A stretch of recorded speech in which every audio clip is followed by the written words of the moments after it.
नमस्कार दोस्तों, मैं कृष्ण शर्मा आपका स्वागत करता हूं हमारे YouTube channel PSC by TC sir पर। दोस्तों, MPPSC प्रीलिम्स 2026 के लिए मैं आपके लिए सिलेक्शन सीरीज लेके आया था, जिसमें अभी तक हमने 7 लेक्चर्स कंप्लीट कर लिए हैं। हर लेक्चर में मैं आपको 25 क्वेश्चन करा रहा हूं। तो अभी तक हम 175 MCQ वो सॉल्व कर चुके हैं जो PYQ में पूछे गए हैं। साथ में हमने उनका एनालिसिस करके बताया है कि कैसे प्रश्न आने वाले एग्जामों में पूछे जा सकते हैं। यानी लगभग हमने अभी तक हर एक क्वेश्चन में दो भी कभी हमने जोड़े थे, तो हमारे पास 500 फैक्ट ऐसे हैं जो हमारे एग्जाम में पूछे जा सकते हैं। आज हमारा लेक्चर नंबर 28 है, जिसमें हम वापस से 25 MCQ आपके लिए लेके आए हैं, जो कि पूरे आपके एग्जाम के बेसिस पर होने वाले हैं। दोस्तों, जल्दी मैं आपके लिए एक करंट अफेयर सीरीज लेके आने वाला हूं। इस करंट अफेयर सीरीज में मैं आपको पहले MP का करंट अफेयर कंप्लीट कराऊंगा, जो कि मैं आपको टॉपिक वाइज कंप्लीट कराऊंगा। जैसे सबसे पहला लेक्चर मेरा आएगा वर्तमान में कौन क्या है, फिर उसके बाद में पदाधिकारी के बाद आपको प्रमुख सम्मेलन मध्य प्रदेश में क्या हुए, प्रमुख घटनाएं, उन सभी के ऊपर मैं आपके लिए एक विस्तृत करंट अफेयर लेके आने वाला हूं। साथ में मैं हर महीने का आपके लिए एक विशेष करंट अफेयर लेके आने वाला हूं। बहुत जल्द मैं जनवरी का आपके लिए एक विशेष करंट अफेयर लेके आऊंगा। तो आपको हमारे चैनल पर बने रहना है और बहुत अच्छे से इसको डेली बेसिस पर देखना है। आपके लिए बहुत अच्छी अच्छी चीज़ें आने वाली हैं, बहुत अच्छे अच्छे लेक्चर्स आने वाले हैं, जहां से आपके एग्जाम में सीधे प्रश्न आएंगे। तो आइए बिना देरी किए हम स्टार्ट करते हैं हमारा आज का लेक्चर, जिसमें सबसे पहला प्रश्न है मध्य प्रदेश में अनुसूचित जनजाति आयोग का गठन कब किया गया था। तो देखिए, हम बात करते हैं मध्य प्रदेश में राज्य अनुसूचित जनजाति आयोग की स्थापना कब की जाती है। तो मध्य प्रदेश में राज्य अनुसूचित जनजाति आयोग की स्थापना राज्य अनुसूचित जनजाति अधिनियम 1995 के द्वारा, आप सभी को याद रखना है, 1995 के द्वारा मुख्य रूप से 29 जून 1995 को की जाती है। यानी राज्य अनुसूचित जनजाति आयोग की स्थापना अनुसूचित जनजाति आयोग अधिनियम 1995 के द्वारा 29 जून 1995 को की जाती है। तो इसका राइट आंसर है ए वाला। अब यहाँ पर आपसे पूछा जाएगा अनुसूचित जाति आयोग यानी अनुसूचित जाति यानी SC आयोग, तो यहाँ भी 29 जून 1995 को स्थापित किया जाता है। ठीक है। पिछड़े वर्ग आयोग की हम बात करते हैं, तो पिछड़ा वर्ग आयोग जो राज्य पिछड़ा वर्ग आयोग है, राज्य पिछड़ा वर्ग आयोग की स्थापना आप सभी को पता है कब की गई थी, आप सभी को मैंने बहुत बार पढ़ाया है। तो राज्य पिछड़ा वर्ग आयोग की स्थापना होती है 13 मार्च 1993 को। कब होती है? 13 मार्च 1993 को। OBC आयोग हम इसे बोल देते हैं, अन्य पिछड़ा वर्ग आयोग। ठीक है। इसके वर्तमान में जो अध्यक्ष है वह है रामकृष्ण कुसमारिया। और जो हमारे यहाँ ये दोनों आयोग हैं, इनके अभी अध्यक्ष पद खाली हैं। तो याद रखिएगा, राज्य अनुसूचित जनजाति आयोग की स्थापना 29 जून 1995 को की जाती है। अगले प्रश्न पे चलते हैं। अगला प्रश्न है रघुनाथ सिंह मंडलोई अमरवीर क्रांतिकारी सेनानी नायक किस जनजाति से संबंधित थे। तो देखिए, यहाँ पर हम बात करते हैं रघुनाथ सिंह मंडलोई की। तो रघुनाथ सिंह मंडलोई मुख्य रूप से धार में एक रियासत पड़ती थी, धार रियासत से संबंधित थे। ठीक है। कहाँ से थे? धार से। यहाँ जो जिस जनजाति से बिलोंग करते थे उसका नाम था भिलाला। किससे बिलोंग करते थे? भिलाला जनजाति से बिलोंग करते थे। तो इसका राइट का आंसर क्या होगा? भिलाला। अब इनकी घटना सुन लो। तो 8 अक्टूबर 1858 को रघुनाथ सिंह मंडलोई के साथ जो एक ब्रिटिश अधिकारी होते हैं, उनका नाम रहता है मेजर किटिंग। क्या नाम रहता है? Major kiting. इन दोनों के बीच में युद्ध होता है, परंतु यहाँ पर धोखेबस यहाँ मेजर किटिंग क्या करता है? रघुनाथ सिंह मंडलोई को अरेस्ट कर लेता है, और अरेस्ट करने के बाद इनको बंदी गृह में डाल दिया जाता है। वहीं पर इनकी क्या हो जाती है? मृत्यु हो जाती है। तो याद रखना, रघुनाथ सिंह मंडलोई कहाँ से थे, किस जनजाति से थे? भिलाला से। कहाँ पर थे इनकी रियासत? तो इनकी रियासत धार जिले के अंतर्गत आती थी।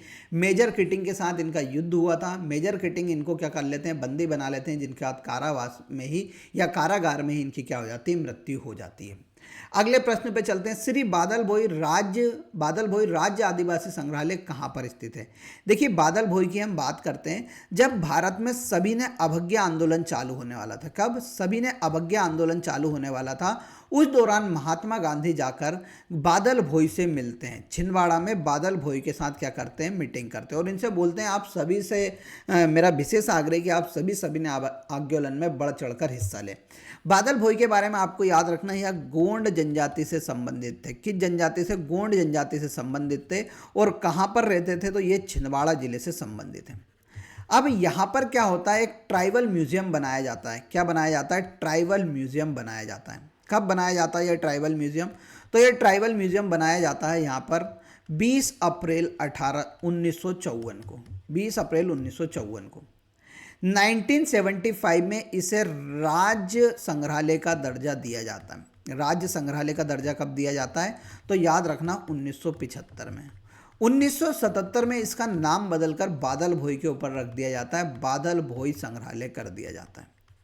तो हाल ही में प्रधानमंत्री नरेंद्र मोदी ने इसका पुनः उद्घाटन किया था। तो आपको याद रखना है बादल भोई संग्रहालय कहाँ पर स्थित है, छिंदवाड़ा में स्थित है और इसका नामकरण कब हुआ था, 1977 में हुआ था। ठीक है, अब हम आगे चलते हैं। आगे हम बात करते हैं कोरकू जनजाति में कितने गोत्र होते हैं। हमारा क्वेश्चन क्या है, कोरकू जनजाति में कितने गोत्र होते हैं। तो आप सभी को पता है कोरकू जनजाति मुख्य रूप से उत्तरी सतपुड़ा क्षेत्र में रहती है, मध्य उत्तरी सतपुड़ा क्षेत्र में रहती है। मुख्य रूप से हमारा सीहोर जिला हो गया, सीहोर जिले के बाद जो नर्मदापुरम जिला हो गया, बैतूल जिला हो गया, इन यहाँ पर हमें कोरकू जनजाति देखने को मिलती है। ठीक है, ये कोरकू जनजाति में कुल कितनी गोत्र है, तो आपको याद रखना है उनकी गोत्र है 36। और जब कोरकू जनजाति के बारे में आप सभी को पता होगा, ये मेघनाथ की पूजा करते हैं। किसकी पूजा करते हैं, मेघनाथ की पूजा करते हैं। ठीक है, याद रखना ये बात, ये बहुत बार पूछा गया है। अगला है बेगा जनजाति के घर दामाद को क्या कहा जाता है, तो बेगा जनजाति के घर दामाद को लम सेना कहा जाता है। और आप सभी को पता है बेगा जनजाति में लम सेना विवाह पद्धति भी चलती है। लम सेना का मतलब होता है घर दामाद कि भैया हम ऐसा विवाह कर रहे हैं जिसमें जो व्यक्ति से हम शादी कर रहे हैं वो कहाँ पर रहेगा, हमारे घर पर रहेगा, तो उसे क्या कहा जाता है, लम सेना कहा जाता है। अब हम आगे चलते हैं। आगे चलने से पहले मैं बता देता हूँ MPPSC प्रीलिम्स का हमारे पास बैच है जो 1 दिसंबर 2025 से चालू है और जो अभी तक आपने प्रश्न पढ़े हैं ये सभी के आंसर आपको उस सीरीज में मिल जाएंगे। जो MPPSC प्रीलिम्स का कोर्स है, जितने भी प्रश्न आ रहा है ये सभी प्रश्न हमारे कहाँ पर मिलेंगे आपको, जब आप हमसे थ्योरी पढ़ेंगे उसमें इन सभी प्रश्नों को आपको आंसर मिलने वाले हैं। ये 1 दिसंबर 2025 से शुरू हुआ था। अभी यूनिट 1 और यूनिट 5 की क्लासेज चल रही हैं, तो इसको ज्वाइन करना ना भूलिएगा। आपको इससे रिलेटेड कुछ भी ऑफर चाहिए हो तो मेरे दिए गए नंबर पर आप क्या कर सकते हैं, कांटेक्ट कर सकते हैं या हमारी एप्लीकेशन को डाउनलोड करके डायरेक्ट ज्वाइन कर सकते हैं। इसमें आपको recorded class, all topic PDF, study material, mock test, ये सभी कुछ मिलने वाला है। तो इसको ज्वाइन करना बिल्कुल मत भूलिए क्योंकि यहाँ से आपके एग्जाम में सीधे प्रश्न आपको देखने को मिलेंगे। तो तैयार रहिएगा इसको बिना टेंशन लिए पढ़ने के लिए। और मैं अभी तो इसमें बहुत कुछ देने वाले हैं। हम इसमें आपके लिए एक लेके आने वाले हैं रिवीजन सीरीज। रिवीजन सीरीज़ के बाद हम आपके लिए 100+ DC सर की याद कराने वाली क्लासेस भी आपको दिलाएंगे, तो इसको ज्वाइन करना बिल्कुल मत भूलिएगा। अब अगले प्रश्न पे चलते हैं। भड़म लोक नृत्य किस जनजाति से, तो देखिए भड़म सेलम कौन करते हैं, जो भैया जंगलियों के जंगली हैं। मतलब जो भड़म सेलम कौन करता है, जो जंगलियों का जंगली है। तो जंगलियों का जंगली हमारे यहाँ किसे कहा जाता है, भारिया जनजाति को कहा जाता है। भारिया जनजाति मुख्य रूप से कहाँ पर निवास करती है, तो छिंदवाड़ा के पतालकोट में यह जनजाति निवास करती है।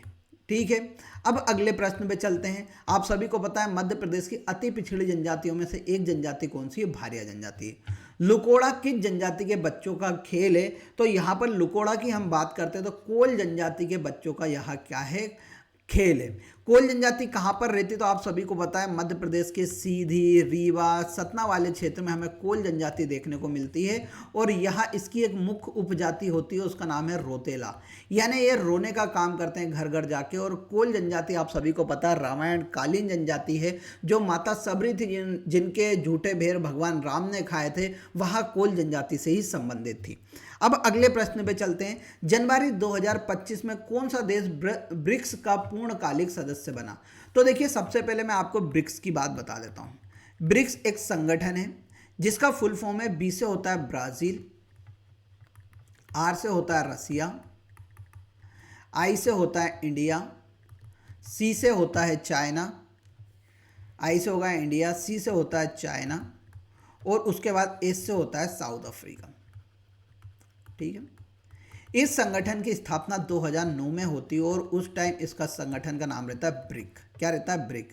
ब्राज़ील, रसिया, इंडिया और चाइना मिलकर इसकी स्थापना करते हैं। 2010 में इसमें एक और देश आके शामिल हो जाता है, साउथ अफ्रीका, जिसके बाद ये संगठन क्या बन जाता है? ब्रिक्स संगठन बन जाता है। ठीक है, याद रखना। अभी जनवरी 2025 में इसमें 3 से 4 सदस्य और जुड़े। कितने सदस्य जुड़े?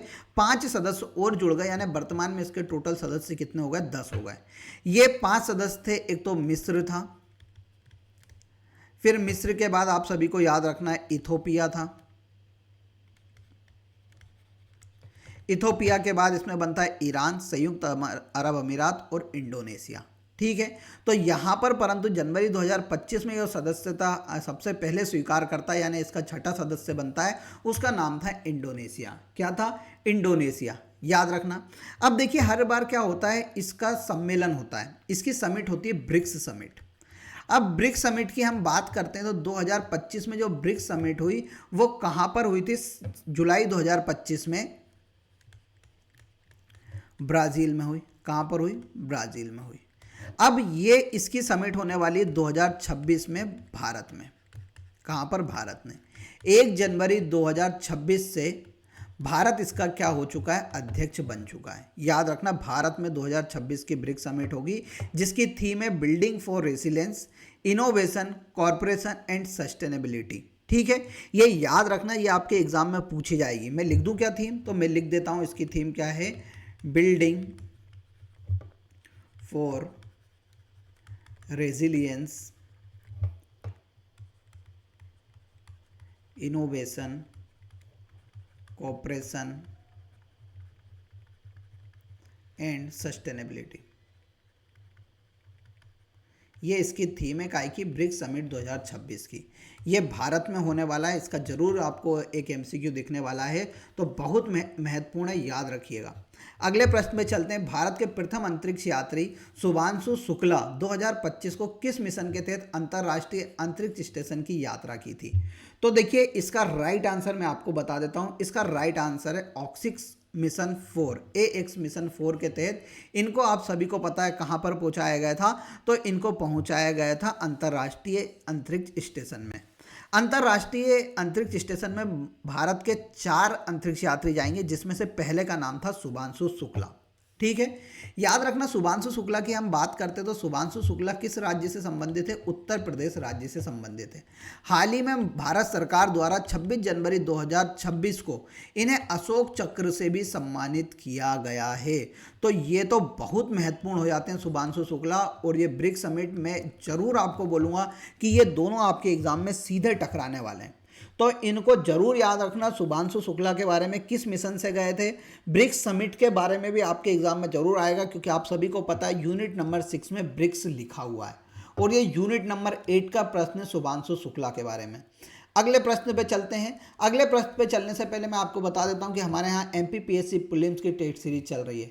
मैं आपको सभी लोगों से बोलना चाहूँगा कि ये यूनिट वाइज वाली जो FLT है, आप इसे ज्वाइन करो। इसमें आपको इतने अच्छे अच्छे प्रश्न मिलने वाले हैं कि आपकी पूरी समस्या समाप्त हो जाएगी। यहाँ आपको 75 टेस्ट है। इसमें कितना टेस्ट है? 75 टेस्ट। और ये 75 टेस्ट कभी आपने एक बार लगा लिए तो मैं आपको यकीन दिलाऊंगा कि आपके सभी डाउट यहाँ पर क्या हो जाएंगे? क्लियर हो जाएंगे। FLT है, जिसमें 50 FLT जिन्होंने पहले से एक्सपीरियंस है या पहले से पेपर दिया है, उनके लिए मैं बोलूँगा कि आप FLT ज्वाइन करो। मात्र 199 में 50 FLT, इन दोनों में आपको PDF फ्री ऑफ कॉस्ट मिल रही है, तो इसको ज्वाइन करना बिल्कुल मत भूलिएगा। यह 3 राइट -1 रॉन्ग वाली पद्धति यानी नेगेटिव मार्किंग के ऊपर बनाई गई है। आपको कुछ भी इंफॉर्मेशन लेनी है तो दिए गए नंबर पर आप कांटेक्ट कर सकते हैं, या हमारी एप्लीकेशन को क्या कर सकते हैं? डाउनलोड कर सकते हैं। अगले प्रश्न पे चलते हैं। मध्य प्रदेश शासन की मुख्यमंत्री कृषक उन्नति योजना के अंतर्गत किसानों को प्रोत्साहन सहायता प्रदान किसके आधार पर की जाती है? तो देखिए, कृषक उन्नति योजना आप सभी को पता है, यानी किसान की उन्नति के लिए की जा रही है। यहाँ पर प्रति हेक्टेयर किसानों को 4,000 रुपये दिए जाते हैं। ठीक है, याद रखना, कृषक उन्नति योजना एक अलग योजना है और किसान सम्मान निधि एक अलग योजना है। किसान सम्मान निधि भारत सरकार द्वारा शुरू की गई थी, जिसमें भारत सरकार 6,000 रुपये देती थी। फिर मध्य प्रदेश सरकार ने बोला हम भी आपको क्या देंगे? 6,000 रुपये देंगे हर साल के। तो टोटल किसान सम्मान निधि के अंतर्गत 12,000 रुपये 6 केंद्र के अंदर 6 राज्य द्वारा, परंतु कृषक उन्नति योजना के तहत किसानों को अपनी प्रति हेक्टेयर किसान कृषि को उन्नत करने के लिए हर वर्ष 4,000 रुपये की प्रोत्साहन राशि दी जाती है। तो इसका राइट आंसर है सी वाला। मध्य प्रदेश में निगुण भक्ति में योगदान के लिए 2025 में पद्मश्री पुरस्कार से किसे सम्मानित किया गया था? तो आप सभी को पता है किसको, भेरू सिंह चौहान को दिया गया था। ठीक है। कैलाश सत्यार्थी तो आप सभी को पता है नोबेल पुरस्कार विजेता है और कहाँ से है, विदिशा जिले से संबंधित है। अब देखिए यहाँ पर पद्मश्री की बात की गई है तो 2026 के पद्मश्री हम बात कर लेते हैं। तो मध्य प्रदेश के 4 लोगों को पद्मश्री दिया गया है, आप सभी को पता है। एक का नाम है कैलाश चंद्र पंत, दूसरे व्यक्ति का नाम है भगवान दास रेगवार,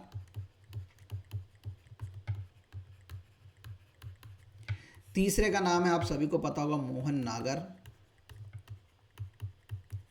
और चौथे को याद होगा नारायण व्यास। ये 4 लोगों को क्या दिया गया है, पद्मश्री दिया गया है। कैलाश चंद्र पंत को आप सभी को पता है साहित्य एवं शिक्षा के क्षेत्र में दिया गया है, और ये पंत जी कहाँ से हैं, इंदौर जिले से संबंधित है। इनका जन्म कहाँ पर होता है, महू के इंदौर में। भगवान दास रेगवार को खेल के क्षेत्र में दिया गया है और ये है सागर से। फिर मोहन नागर को आप सभी को पता है सामाजिक क्षेत्र में दिया गया है, ये बहुत बड़े पर्यावरण कार्यकर्ता हैं जिनका जन्म कहाँ पर होता है, बैतूल में होता है। नारायण व्यास की हम बात करते तो नारायण व्यास को पुरातत्व के लिए दिया गया है, यानी पुरातत्व के क्षेत्र में इन्होंने बहुत काम किया और इनका संबंध कहाँ से, उज्जैन से।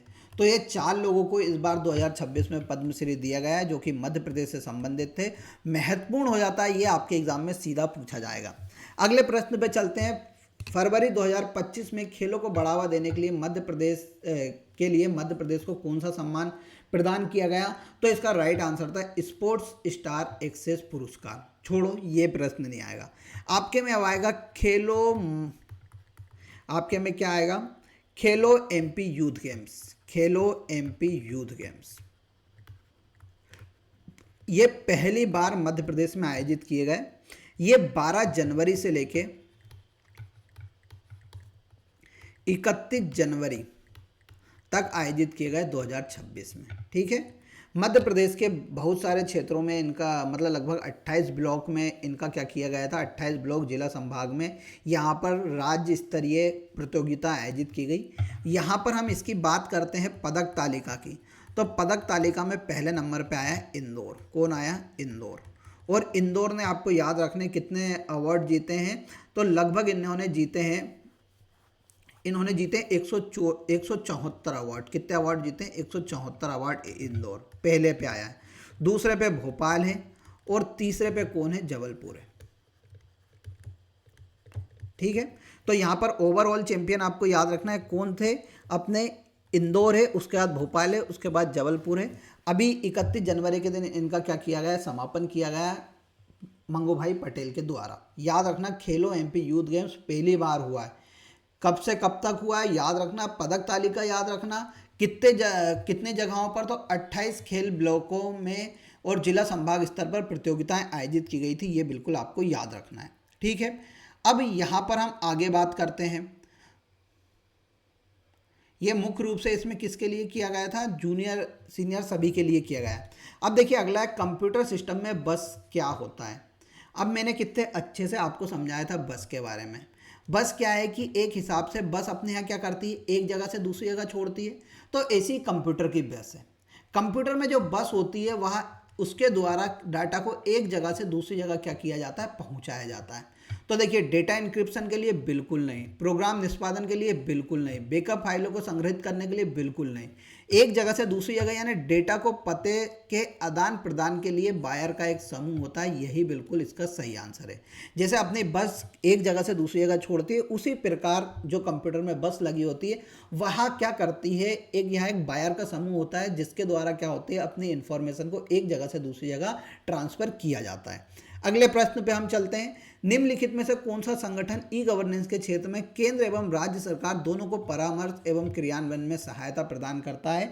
तो इसका राइट आंसर है national institute for smart government. याद रखना ये क्या करता है, ई गवर्नेंस के क्षेत्र में सहायता और परामर्श प्रदान करता है, जिसका नाम है national institute for smart government. ठीक है। सीडेक क्या करता है, तो आप सभी को पता है सीडेक का काम है, जो हमारे यहाँ कंप्यूटर होता है, कंप्यूटर को डेवलप करने का काम किसका होता है, सीडेक का काम है। अगले पे चलते हैं।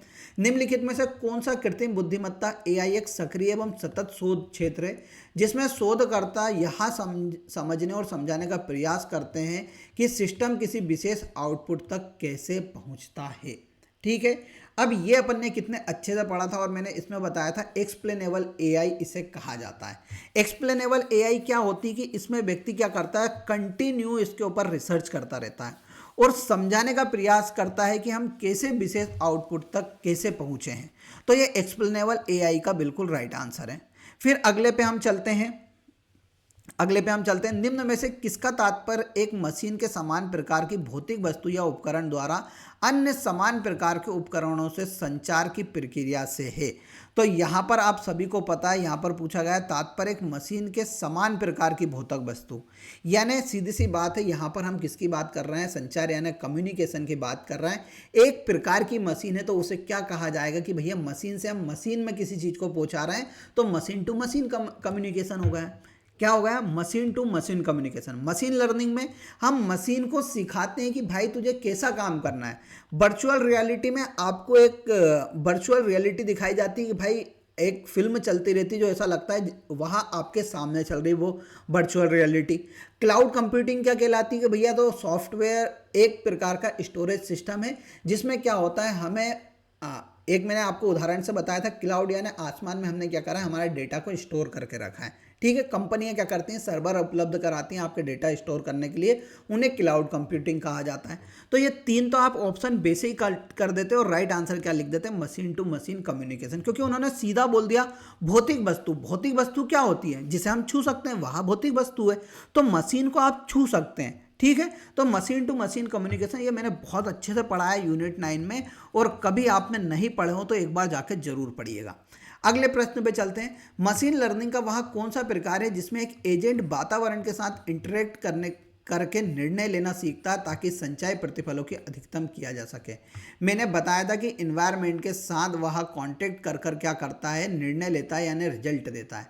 तो इस प्रकार की जो सीखने की तकनीक होती है उसे रीइंफोर्समेंट लर्निंग कहा जाता है। ये मैंने आपको बताया था, थोड़े दिन पहले भी अपन ने ये कंप्लीट किया था और आज ये वापस से आपके सामने आ चुका है। अब अगले प्रश्न पे चले, उससे पहले मैं बता दूं एमपीपीएससी प्रीलिम जैसे ये प्रश्न आए ना, ऐसे प्रश्न कभी आपको सॉल्व करना सीखना है तो एमपीपीएससी प्रीलिम 2026 का बैच आपको ज्वाइन करना होगा। और कभी आपने एक बार ज्वाइन कर लिया तो यकीन मानिएगा यहाँ से आपके सभी प्रश्न बन जाएंगे। ठीक है। अब आगे चलते हैं। आगे हम बात करते हैं करी तलाई अभिलेख का संबंध किस शासक से है।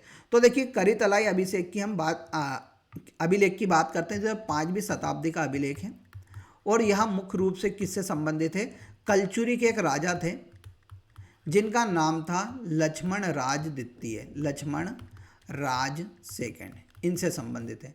कारीतलाई अभिलेख हमें कहाँ पर मिलता है, कटनी में एक कारीतलाई नामक गांव है, वहां पर हमें देखने को मिलता है। ठीक है। यहाँ पर ये जो इस शिलालेख की हम बात करते हैं, इस शिलालेख में हमें एक कहानी मिलती है कि जो इनका एक मंत्री थे भट्ट सोमेश्वर दीक्षित। कौन थे, सोमेश्वर दीक्षित थे। इन सोमेश्वर दीक्षित के द्वारा बोला गया है, इन सोमेश्वर दीक्षित के द्वारा यहाँ पर एक मंदिर बनाया गया था भगवान विष्णु के बराह अवतार से संबंधित। बराह अवतार का जो मंदिर है वह किसके द्वारा बन गया है, भट्ट सोमेश्वर दीक्षित के द्वारा। यहाँ पर ये कारीतलाई अभिलेख में मिला हुआ है। तो ये किसका अभिलेख है, याद रखना लक्ष्मण वर्मन का। कहाँ पर है, तो ये भैया कहाँ पर, कटनी से। किस वंश से संबंधित है, तो कलचुरी वंश से संबंधित है। समुद्रगुप्त के साम्राज्य में स्वयंभोग नगर मध्य प्रदेश के किस स्थान से संबंधित था, तो मैंने कितने अच्छे से समझाया था। 3-4 जगह बहुत फेमस थी स्वयंभोग नगर, जिसे वर्तमान में एरण के नाम से जाना जाता है। सागर में यहाँ हमें देखने को मिलता है। और सती प्रथा के सर्वप्रथम साक्ष्य हमें कहाँ पर देखने को मिले थे, एरण सागर में देखने को मिले हैं। खजुराहो में लक्ष्मण मंदिर का निर्माण किसने कराया था? तो मैंने बताया था यशोवर्मन इसका राइट आंसर लगाना है आपको। मैंने बताया लक्ष्मण भगवान में क्या था? यश था। तो इनके द्वारा यहाँ पर लक्ष्मण मंदिर का निर्माण कराया गया था। बहुत अच्छे से आपको समझाया गया। ये मंदिर किस शैली में बने हुए? तो पंचायतन शैली में बने हुए हैं। प्रारंभ में इनकी संख्या 85 थी, वर्तमान में 22 संख्या है। आप सभी को पता है और मैंने बताया था 1986 में इसे कहाँ पर जोड़ा गया था? यूनेस्को में शामिल किया गया था।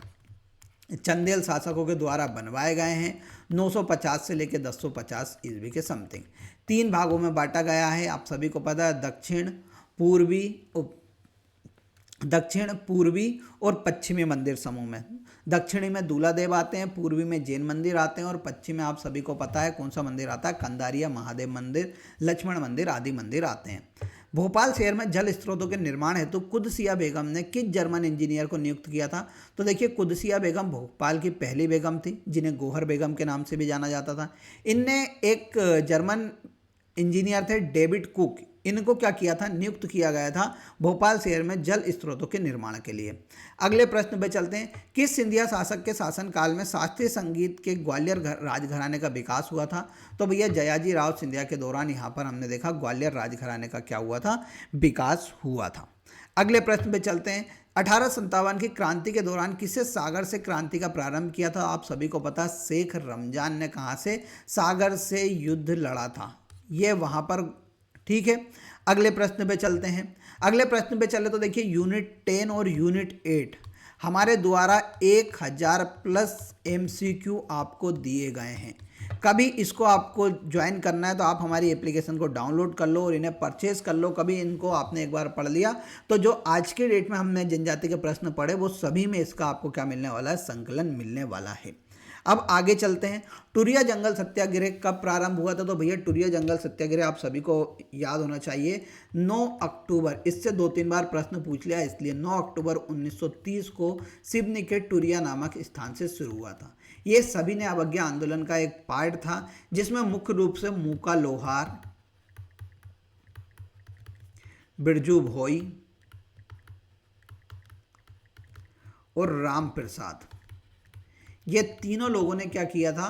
तो ये तीनों लोगों ने यहाँ पर जंगल सत्याग्रह किया था टुरिया में। तो इन तीनों को आपको याद रखना है। फिर जैसे यहाँ की इसकी खबर कमिश्नर सीमेन को लगती है तो वो तुरंत जाता है और बोलता है कि जाओ भैया जल्दी से इनको क्या सिखाओ, आप यहाँ पर इनको सबक सिखाओ। फिर वो यहाँ पर आते हैं और ये क्या करते हैं? गोली चला देते हैं, जिसमें 2-4 जने क्या हो जाते हैं? शहीद हो जाते हैं। सन 1938 में दतिया में प्रजामंडल की स्थापना की गई थी। किसकी स्थापना किसने की थी? तो आपको याद रखना है यहाँ पर जो स्थापना की थी दतिया में प्रजामंडल की, दीवान कालका प्रसाद के द्वारा की गई थी। ठीक है, तो यहाँ पर हमारा आज का लेक्चर कंप्लीट होता है। आज का कमेंट बॉक्स में आपको कमेंट करके जाना है कि रघुनाथ सिंह मंडलोई किस जनजाति से संबंधित थे।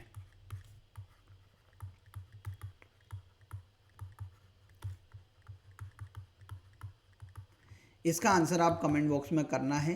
अब अपन मिलेंगे कल, तब तक के लिए जय हिंद, जय भारत।